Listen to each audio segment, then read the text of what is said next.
C'est l'heure du journal de l'Afrique, soyez les bienvenus sur France 24. À la une ce soir, la mobilisation pour renforcer les rangs de l'armée en République démocratique du Congo.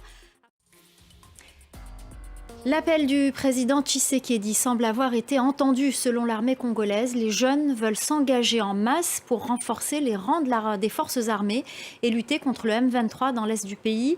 La milice rebelle a pris le contrôle de plusieurs localités, dont Bunagana, Rutshuru et Kiwanja. Je vous propose de regarder ce reportage signé Justin Kabumba et Aurélie Bazara-Kibangula. La frontière entre le Burundi et le Rwanda rouvre pour la première fois depuis 7 ans. Elle avait été fermée en 2015 suite à une crise électorale et une tentative de coup d'État au Burundi. Après une main tendue de Kigali, Gitega a annoncé fin octobre la réouverture de la totalité de ses frontières. Reportage de Clément Diroma. Amnesty International qui s'inquiète du sort de 2 activistes guinéens, Oumar Silla alias Fonike Mangué et Ibrahim Diallo. On part à présent au Niger, dans la région d'Agadez, où l'entreprise canadienne Global Atomic Corporation a lancé ses premiers travaux pour une nouvelle mine d'uranium, un secteur où l'entreprise française Orano, anciennement Areva, a le monopole. Aujourd'hui, les populations locales qui voient ces entreprises se partager le marché souhaitent voir de véritables retombées économiques et en appellent aux autorités pour que ces investissements se traduisent en infrastructures qui améliorent leur quotidien. Les explications à Niamey d'Harold Girard.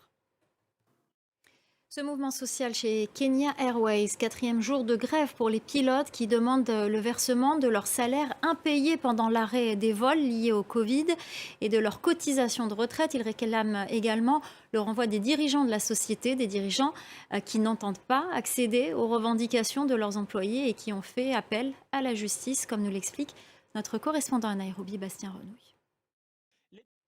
En bref, le président français Emmanuel Macron va officiellement annoncer ce mercredi la fin de l'opération anti-djihadiste Barkhane au Sahel. La question financière est au cœur de cette COP27 et selon un dernier rapport, les pays du Sud auront besoin de plus de 2000 milliards de dollars par an d'ici 2030 pour financer leurs actions. Près de la moitié de cette somme doit provenir d'investisseurs extérieurs, notamment des pays développés. Cécile Galouchiou.